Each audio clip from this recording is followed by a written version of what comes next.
Hello, everyone. Thank you for joining us. I'm Hazel Watts, User Experience Content Specialist here at GetApp. GetApp is a website where business leaders find software. Joining me today is John Lawson. John, welcome. How are you today? Hey, what's up? There he is. How you doing, Hazel? There we go.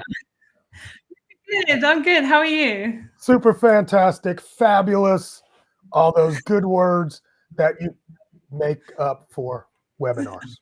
Perfect. So, John, tell us a little bit about yourself. Who are you? What do you do?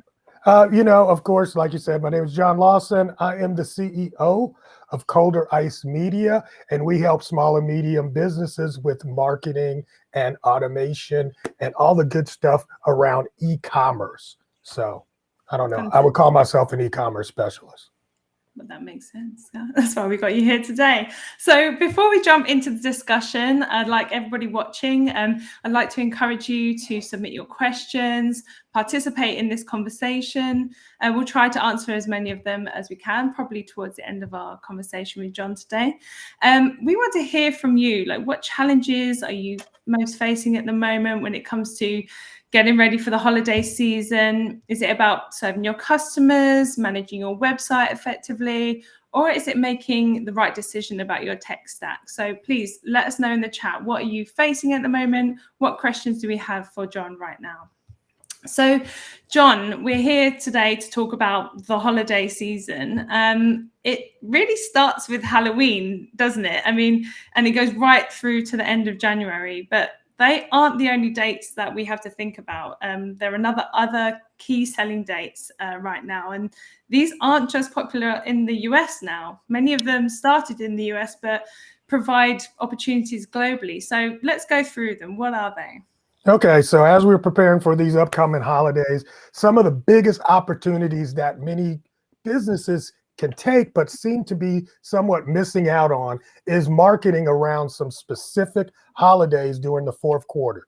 All right, so the first one, of course, you said, is Halloween. It's like the kickoff of, actually, it's really not. It keeps moving forward, but it's kind of the kickoff now for real holiday shopping. All right, and so after that, November 11th. Every year in our country, we honor Veterans Day on the 11th. And a lot of opportunity is there. Many companies have taken advantage of this opportunity by offering specials, doing acknowledgement for veterans on that day. So that's a missed opportunity I think a lot of small businesses should start recognizing and partaking of. The next one is Thanksgiving Day. And as prior to pandemic, Thanksgiving Day was sort of starting to take off as the precursor to Black Friday. And there was some going back and forth about whether retail stores were going to be open on Thanksgiving Day. And with that, being the case, them actually starting some doorbuster specials on Thanksgiving. In e-commerce retail, we should start looking at Thanksgiving Day as another opportunity to make offers to people. And then, so of course, people have like had their turkey and are just like a little bit full, they're just sat back looking at them, their computers, and then shopping as they go. Like, that's like a new opportunity, really, we should be taking advantage of, right? Absolutely. I mean, even the day of, I know for me, I'm cooking a lot during that day, but I'm also, while I'm waiting on the oven, and I do cook, I do the cooking. I will be shopping. I'm trying to find those early Black Friday specials. Fantastic. So what other opportunities then after that? Okay, the day after Thanksgiving, of course, Black Friday, most merchants offer crazy doorbuster specials and all that kind of good stuff.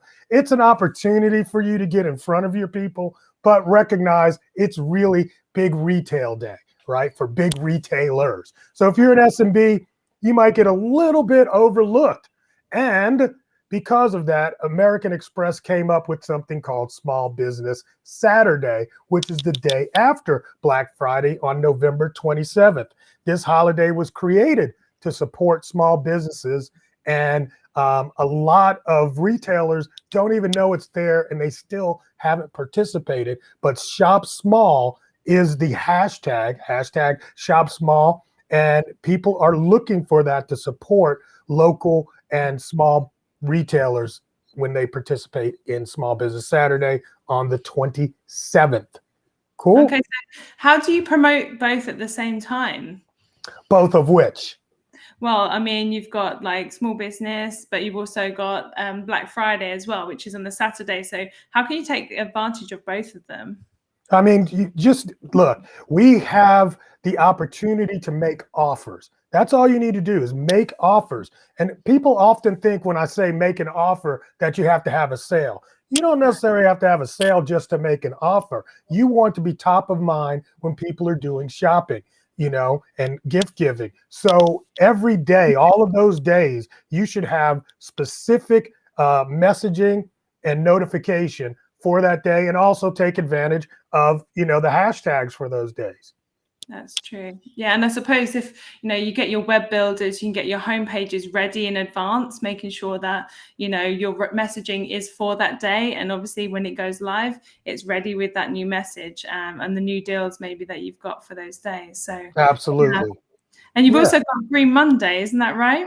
Well, you got Cyber Monday first, Cyber Monday, which is the following Monday after Black Friday. Cyber Monday is the biggest online shopping event in history. Yay! And every company should be encouraged or should encourage people to buy from them online rather than deal with the crowds at local stores. That's what Cyber Monday is for. And we'll see how it plays out. It'll be interesting, this year, because some of the things that would happen before, people would be kind of returning to work after the holidays, and that would be part of the rush. I just think it's so built into our psyche now that Cyber Monday and the sales, if you are an online business, this is the day to go hard, right? Black Friday, you go sort of hard. Saturday, you go pretty hard. Monday is the day for e-commerce businesses, online businesses to really go hard, because all the public knows that is your day, that you're going to be doing something, right? And then after that, see, this is it, man. It's like you put together this marketing calendar and you can capture all of this stuff. So the day after Cyber Monday is November 30th. It's called Giving Tuesday. Now, Giving Tuesday is a global generosity kind of movement, and it's not just U.S. based. It's pretty much worldwide known, and it unleashes the power of generosity. So Giving Tuesday is really not about buying or anything, but it was created as a simple idea, a day that encourages people to do good things. So again, in your messaging, make recognition of it, give people good messaging around that, and you will be top of mind for that day, for that week. And at the end of the day, that's the spirit of the holiday, isn't it? So, it is. It is. And then the next biggest day, it's called Cyber Monday 2 for a lot of us in the e-commerce space. It's Green Monday.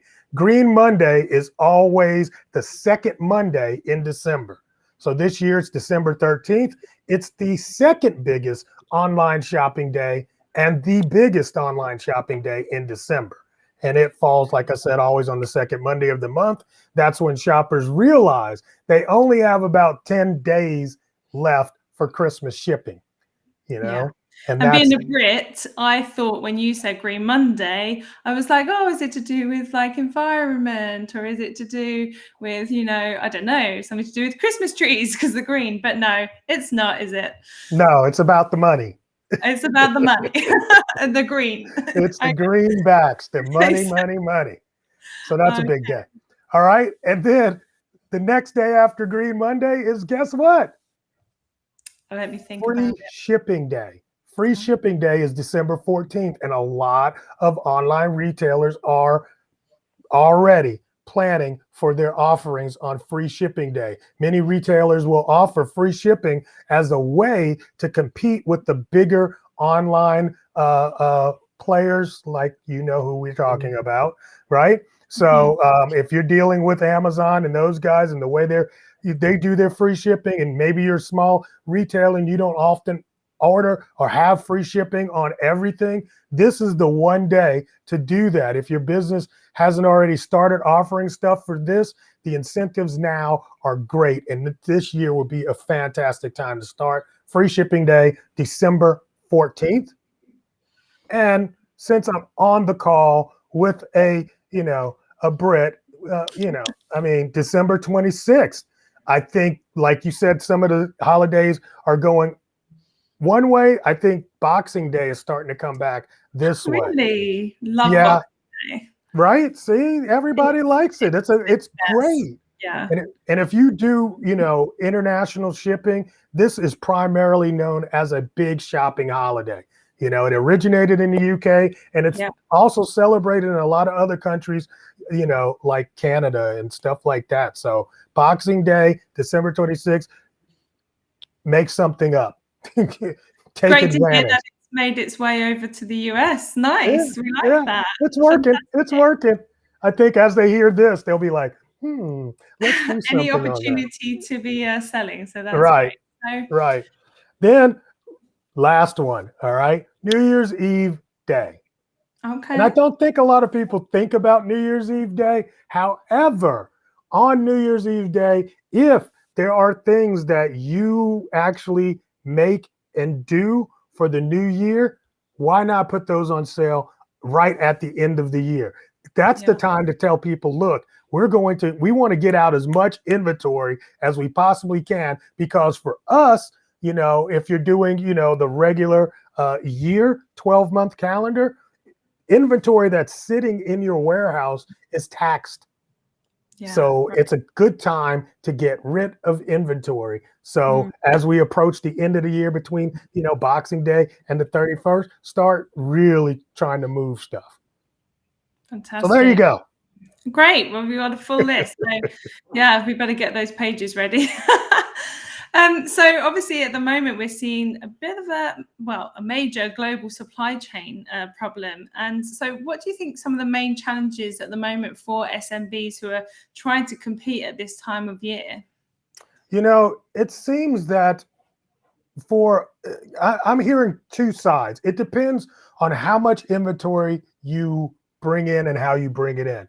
So with these supply chains issues, inventory that's either small and light, like, it's not affecting some of the businesses that do small and light packaging. I do small and light. We've always delivered by air, so we're not having the slowdowns that they are having. So yes, it's a bit more expensive, but I mean, the issue right now with things being brought over by containers is it's costing a whole lot of money, and there's a whole lot of delays.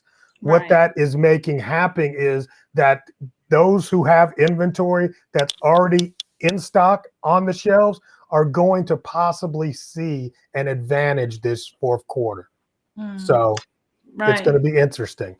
I just saw a story too that Amazon put out in a shipping trade mag, that they were saying that their situation should not be impacted because they've got new plane fleets that are being brought online for this, and they're ready for fourth quarter. So it'll be interesting to see how it plays out. But I think SMBs have an opportunity to move in when some of these big brand retailers might be short on inventory.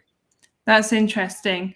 And I suppose, from a content point of view, if you are experiencing any delays, the best thing with your customers is to be transparent and upfront, rather than kind of leading them on. It's more about making sure that they know that, that there is a global, shortage at the moment, or there can be issues in the supply chain. And if it's not when they're actually on your e-commerce site, it's after they've actually purchased the product. It's all about just communication. Yes, you might lose that sale, but you might not lose a customer in the long run if you are communicating with them in the right way. So I think that's the main thing is with SMBs, it's all about trust and about making sure you have that great customer service the whole way through, right? I wholeheartedly agree. I mean, nobody likes surprises. Right. Exactly. Nobody. Well, we like to be surprised with the gift, but I don't want to be surprised with an empty box. Right. So, I actually remember a couple of years ago when there was some logistic issues. There were people giving out, photos of the gift in the box, and it's like, it'll be here in January, but don't worry. Okay. Well, at least, you just extend the holidays even more. So that's exactly. Even better. Talking of extending it even more, we're talking into January or Returnuary, as you're saying. So let's talk about that. How do you think this season will be for Returnuary? Okay, so Returnuary is just kind of a word I've heard around, I've dubbed.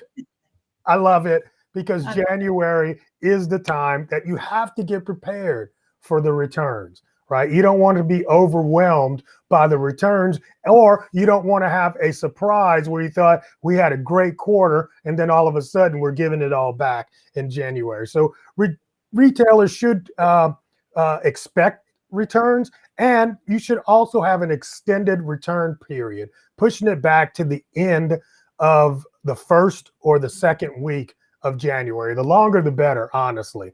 This facilitates shopping for people that are doing last minute shopping. And if you are able to let people know up front that anything bought here in November, let's say, for the Black Fridays, the Cyber Mondays, you can return up until, the second week of January. That will remove some of the strain that they might have on items that they would purchase, but they're afraid that it wouldn't fit or it wouldn't be the right item, and people want to return it. So if you get in front of that, because many retailers like Best Buy and even Apple have holiday return periods that extend into January for gift item returns. So think about that and try to do that.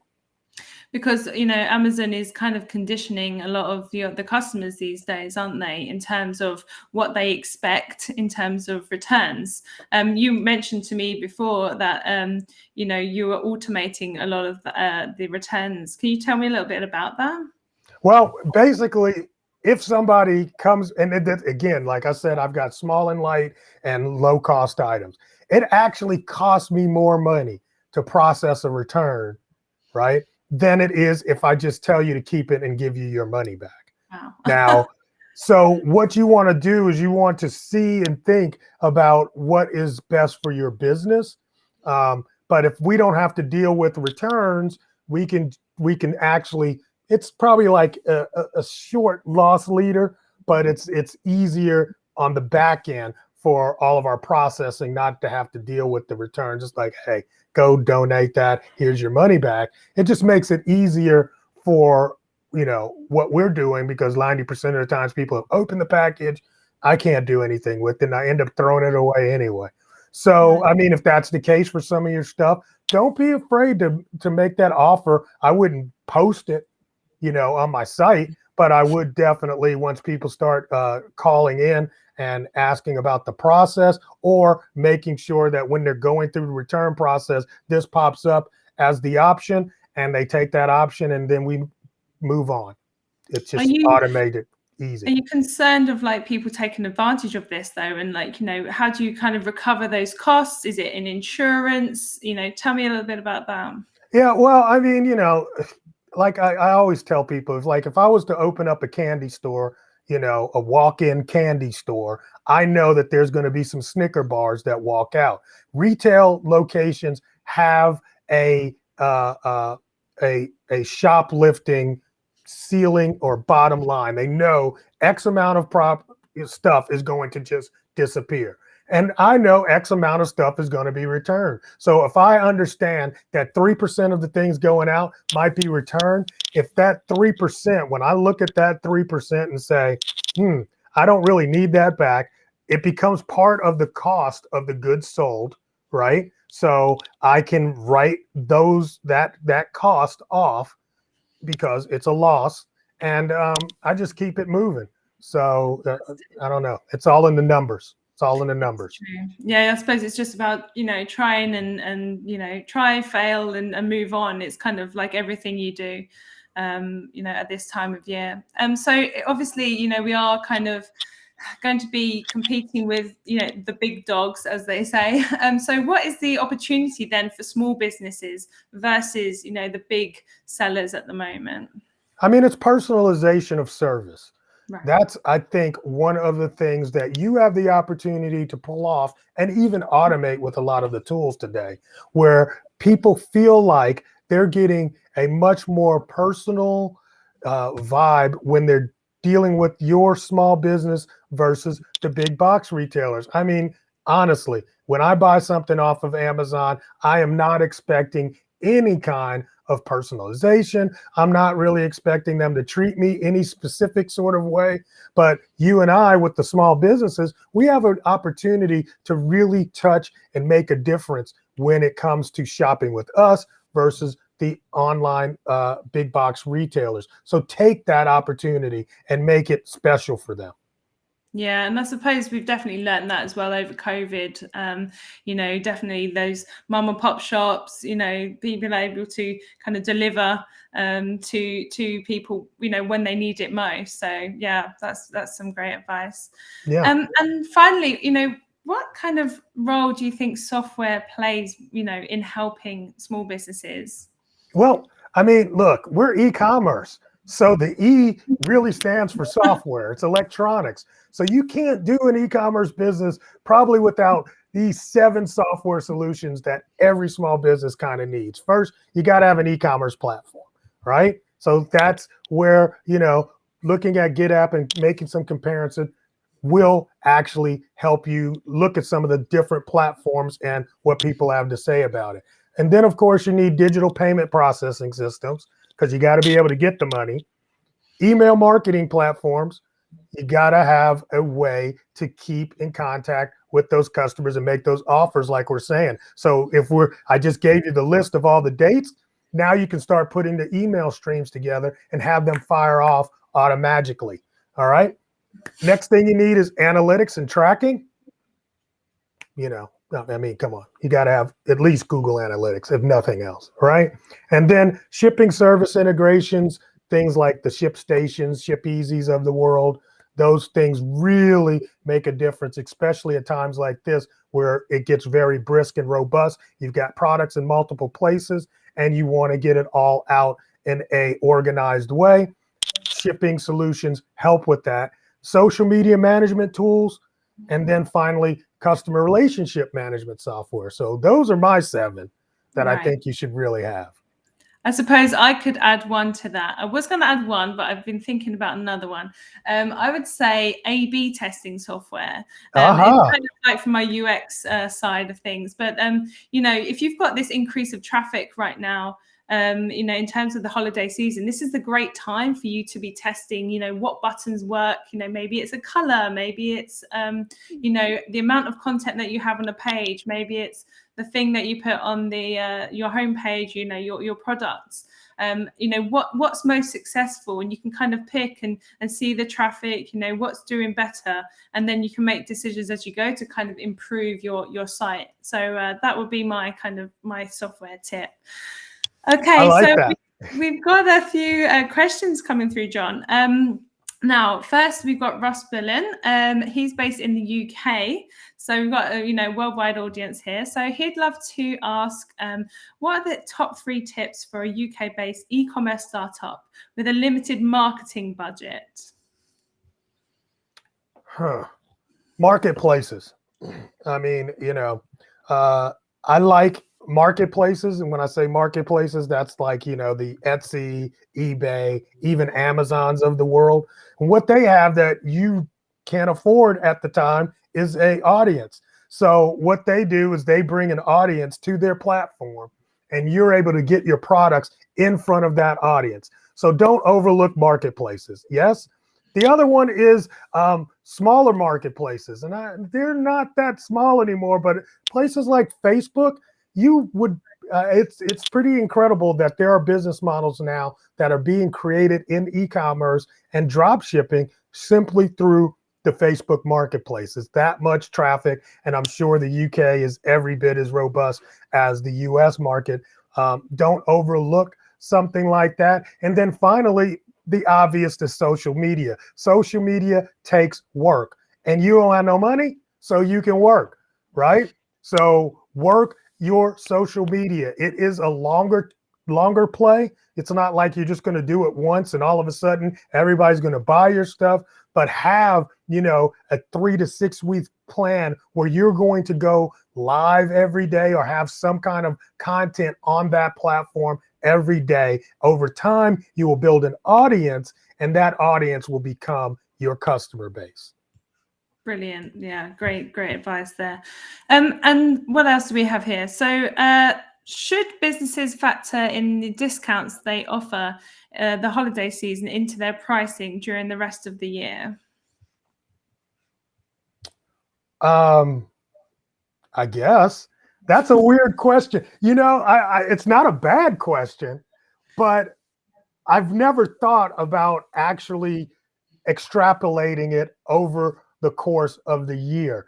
I will often just look at it for, cash flow and infusion cash for the fourth quarter. But I'm guessing absolutely. I'm sure major retailers like Best Buy do that, right? Because Best Buy will probably make 30 to 40% of its income in the fourth quarter for the entire year.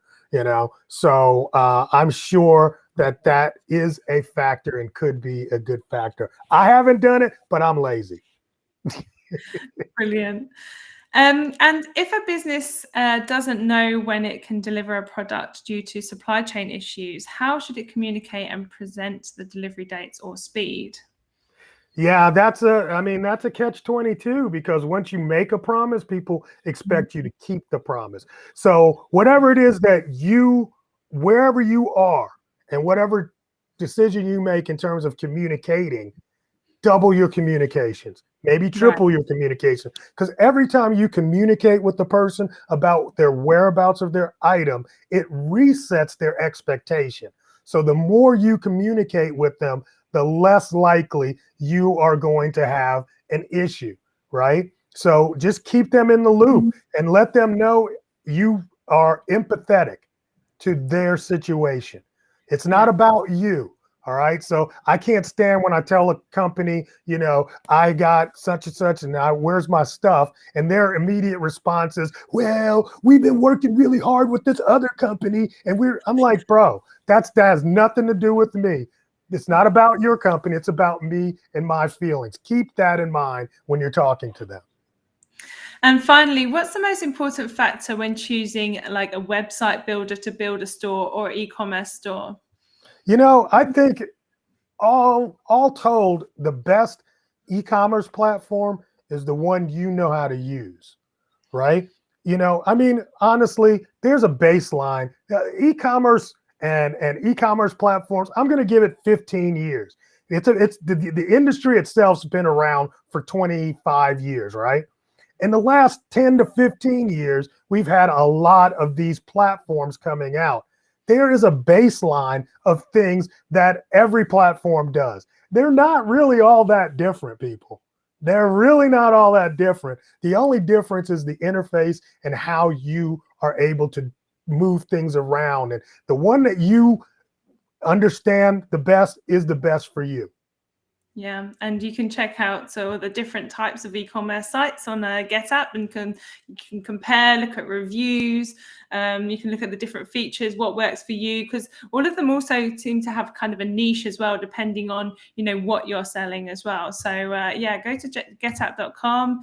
Check out our pages there. So just want to wrap it up there. So thank you so much for joining us today, everybody who's watching, and thank you so much, John, for your insights.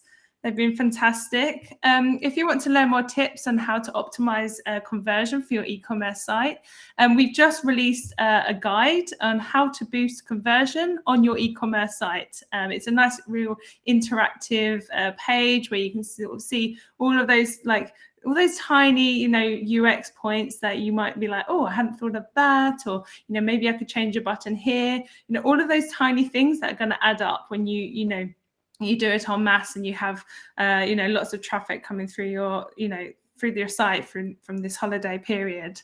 So we'll share with you after this.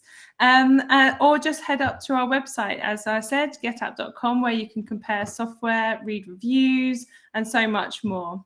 And where can people find you, John? At ColderICE. Just look that up, or just look up ColderICE on Google and I will show up. I'm everywhere. You're everywhere. Great. Yeah, I'm omnipresent. Amazing. So keep the conversation going. And if you feel that this helped you, please share with others. We wish you all the best for the coming holiday season. And thank you so much for watching.